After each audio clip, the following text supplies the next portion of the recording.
Topic natin, diabetes, tips sa low sugar at high sugar. Ang diabetes ay kung saan ang insulin o ito yung escort ng glucose. Glucose na galing sa carbohydrates dapat pupunta sa dugo pagkakain natin at pupunta sa selula para may pagkain yung selula natin. Pag walang insulin galing sa lapay o sa pancreas o hindi efficient yung inyong insulin, ang mangyayari, yung glucose nasa dugo lamang. Walang pagkain yung selula. So mararamdaman nyo ang sintomas ng diabetes. Katulad ng gutom na gutom kayo, sobra kayong uhaw, ihi kayo ng ihi. Tapos madalas kayong magkaroon ng impeksyon. Bakit lagi kayo nagkaka-UTI o impeksyon sa maselang bahagi ng katawan gaya ng puwerta? Palabo ng palabo ang inyong paningin. At ito pa, manhid, parang tinutusok-tusok, masakit ang inyong binti at paa. Yan ang nararamdaman ng isang diabetiko. Maraming mga gamot na binibigay. Ang doktor na kailangang puntahan natin ay tinatawag na endocrinologist o yung mga diabetologist. Sila yung doktor sa diabetes. Pero isang tip ang kailangan mo. Kailangan mo ring magpa-check sa ophthalmologist o doktor sa mata dahil pag matagal ng diabetes, nagkakaroon ng komplikasyon sa mata. Kailangan mo rin ipa-check sa iyong endocrinologist o sa iyong doktor ang iyong paa kada check-up kasi nagkakaroon ng problema sa paa at marami pa. I-discuss natin yung complication. Maraming mga gamot na binibigay ang inyong endocrinologist. Sila na lang po ang magpapaliwanag. So, dyan nyo kinakailangan ang mga payo ng inyong doktor. So, dito nyo naririnig yung mga metformin, sulfonylureas, acarbose, yung mga nag-e-end sa glitazones, leptin, flozin, at syempre, yung nabigyan na ng insulin. At meron ding mga combination. Kapag umiinom na kayo ng gamot or nag-i-inject na kayo ng inyong insulin, nangyayari din ang pagkakaroon ng low sugar at high sugar. Unahin natin ang low sugar. Kapag nagkaroon kayo ng mga ganitong sintomas, bakit gutom na gutom kayo? Pawis na pawis kayo? Hindi lamang to sa pasyente. Kung meron kayong kasama sa bahay, pamilya, kaopisina, tignan nyo rin ang inyong kasama na diabetic. Baka nararamdaman niya ang pagiging gutom, pinagpapawisan, nanginginig, parang ninenervyos na siya. Irritable, mainit yung kanyang ulo, pero parang lutang or kaya sasabihin niya masakit yung ulo niya. Ang dahilan, baka konti ang kinain, napasobra ang inject ng insulin, or napasobra ang kanyang ehersisyo, at yung mga umiinom ng alak. Ano ang ibibigay ninyo na pag emergency na? Or bago dumating ang emergency, pwede niyong bigyan ng kalahating tasa ng fruit juice or kaya ay kalahating tasa ng soft drinks. Hindi kailangan dito yung diet. Pwedeng regular soft drinks. Pwede rin isang kutsarang asukal or honey or candies. Example ng candies, pag sa Amerika, binibigay nila 6 na pirasong lifesaver. So tayo kung ano yung makita natin sa table. Mga 3 hanggang 6 na pirasong candies. At after 30 minutes, pwede nyo nang pakainin. Kung umokay na siya, pwede nyo nang pakainin ng half sandwich katulad ng cheese sandwich or peanut butter sandwich at bigyan nyo na rin ng isang basong gatas. Kung meron kayong low-fat milk or skim milk, na pwede rin yon. Ang high blood sugar naman ay pwede rin mangyari sa mga diabetic. So, kailangang i-check palagi ang blood sugar kapag ang isang diabetic ay may sakit dahil nai-stress yung katawan nila kapag sila ay may sakit. Ito ang sintomas na nararamdaman. Uhaw na uhaw, tuyong-tuyo yung kanilang bibig, mabilis yung hinga nila. Tapos yung kanilang breath, amoy prutas, parang amoy acetone. May kakaibang breath na maaamoy kayo na galing sa kanilang hininga. Masakit ang ulo at kailangan ng tumawag ng doktor kapag nagsusuka, nagtatae o napakasakit na ng tiyan niya. At kung hindi na umiinom, may lagnat na mataas o mataas sa 240 mg per deciliter ang nakukuhang blood sugar sa kanya. Bakit ba nagkakaroon ng high blood sugar ang isang diabetiko? Maaring hindi niya alam na diabetes pala siya, yung mga hindi nagpapacheck, hindi nakapag-inject ng insulin. Maaring kulang sa pera or nalimutan yung kanyang insulin at kapag nagkaroon ng sakit o impeksyon.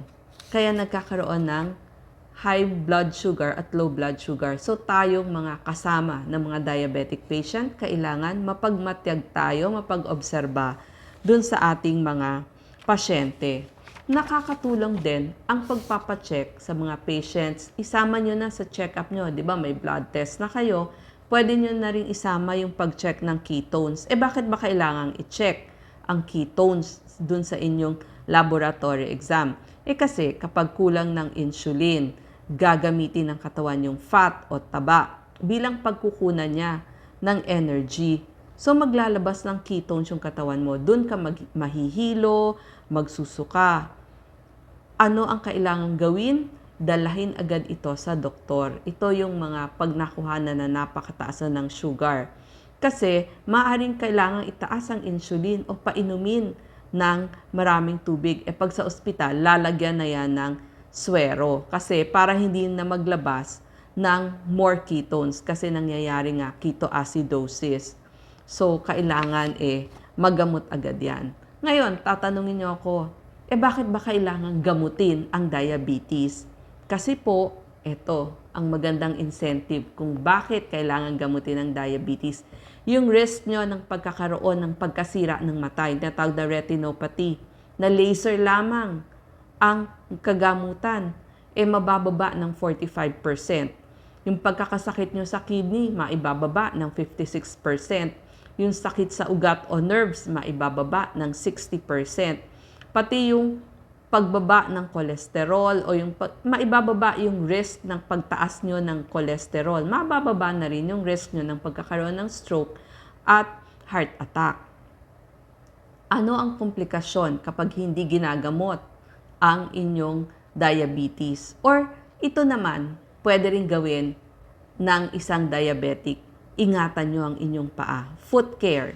Kasi problema ng marami, wala nang pakiramdam ang kanilang paa.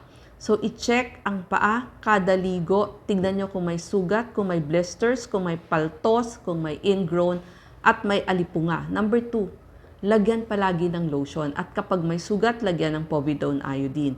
Number 3, huwag magpapaa o magyayapa. Kailangan nga, lagi kayong nakamedyas para maiwasan ng pagkasugat sa paa. Sapatos, kailangan maluwag at sarado. Huwag ho kayong mag-open shoes, masusugatan ng paa nyo. Bawal din ibabad ang paa sa mainit na tubig kasi wala na itong pakiramdam. Pwede po ang gentle foot massage, lalagyan ng lotion. At sabi ko nga, kapag check up nyo sa inyong doktor, ipacheck na rin ang inyong paa.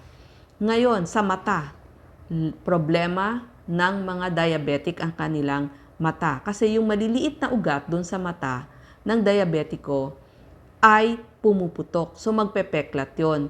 Usually may peklat dun sa ilalim ng retina ng mata. So ang nangyayari, humihiwalay at nagiging blanco ang inyong visual field o yung paningin ninyo. Ang tawag dito, retinopathy. Laser lamang ang gamutan dito. At napansin nila yung mga diabetic, twice more common na nagkakaroon ng glaucoma at common din sa kanila ang pagkakaroon ng katarata. Number 2, na komplikasyon. Next na complication, nephropathy, yung perwisyo o pagkasira ng ugat na sa kidneys. Next, nagkakaroon din ng impotence. So, kailangan natin dito ang tulong ng counselor, marriage counselor, at ng inyong urologist. Meron din ako mga tagubilin sa pasyente or dun sa mga caregivers o nag-aalaga o kasama sa bahay o kamag-anak ng isang diabetic. Number 1, i-check palagi ang blood sugar kung kaya naman ng budget. Sana 2 to 3 times a day. Mag-check kayo ng inyong blood sugar. At number 2, mag-inject ng insulin ayon sa sinabi ng inyong doktor. Kung once a day ba yan, twice a day, sundin po natin. Number 3, i-record ang nakuhang blood sugar pag-check ninyo. Pati yung dosage ng insulin or gamot na iniinom ninyo. At kung meron kayong kakaibang nararamdaman, i-note nyo palagi. Number 4, kumain ayon sa schedule. At saka kung meron kayong nutritionist, mas mainam. Kung ano yung meal plan na ibinigay sa inyo. Iwas na sa matatamis. Bawasan nyo na ang proteinang kinakain. Number 5, kailangan din yung ehersisyo. Kung pwede nga mag-test kayo bago at pagkatapos ng exercise, mainam din yon. Pwede kayo maglakad-lakad or mag-gardening. Number 6, maglagay lagi ng lotion at inspeksyonin ng paa. Number 7, magdala ng candy o pagkain tuwing aalis kasi baka mag-low sugar kayo.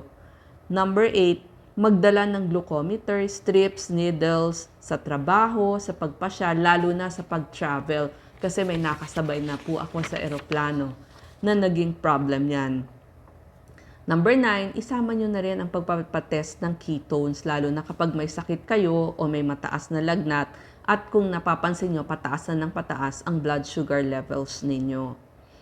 Paano kayo makakatulong sa isang diabetiko?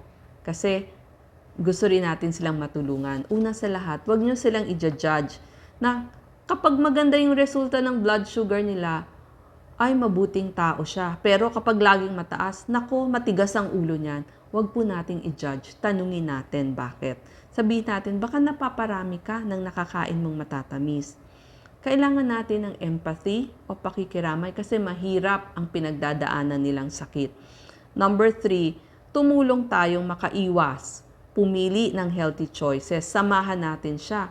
So kung magsuserve tayo, imbis na cookies, mag-prepare tayo ng mga prutas. Number 4, kailangan patient tayo dun sa ating mga pasyente. At saka, bukod sa pagiging mapasensya, hintay natin. Pag sinabi niyang kailangan na niyang kumain on time, samahan natin, lalo na kung office mate tayo. Or kung sinabi niya, pwede ba mamaya na ang kain natin, hintayin natin siya. Be a good example. Huwag natin siyang hihiliin. Kailangan tayo mismo yung tamang timbang, tamang pagkain. Ipipraise nyo din siya. Good job. Or kaya samahan sa ehersisyo. At ang isa pa, minsan, kailangan niya ng listener. Pag sinabing listener, makinig lang kayo sa mga daing niya. Hindi naman siya naghihingi ng advice Baka naman hindi na niya gusto yung advice. Kung tinanong kayo ng advice, edi sa kanyo ibigay yung inyong advice.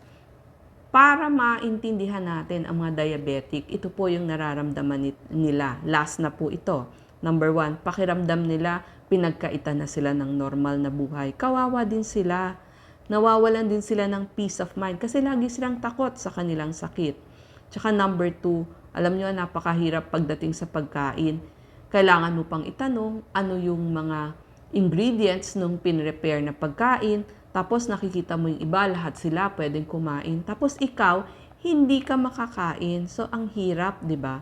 Number 3, masakit din naman palagi ang sugar testing. Although ngayon, meron ng hindi gaanong masakit. Pero syempre, test ka ng test, maabala din yon bukod pa sa mahal. Isipin nyo na lang kung kayo yung may diabetic. Isipin mo na lang para kang nagtutoothbrush or nagpo-floss. Parang kailangan mo na yan sa pang-araw-araw mo. At saka, ngayon, kung meron na kayong para hindi na mapunta sa complication, marami ng access ngayon para ma-educate tayo. So, pwede tayong mag-research. At number 5, kung feeling mo, yung doktor mo, hindi sila connected sa isa't isa, kumuha ka ng isang team ng doctors na nag-uusap-usap para hindi pa iba-iba ang paggamot sa iyo. So ito lang po yung mga tips natin. Sana nakatulong tayo sa mga patients at sa mga kamag-anak ng diabetic. Salamat po.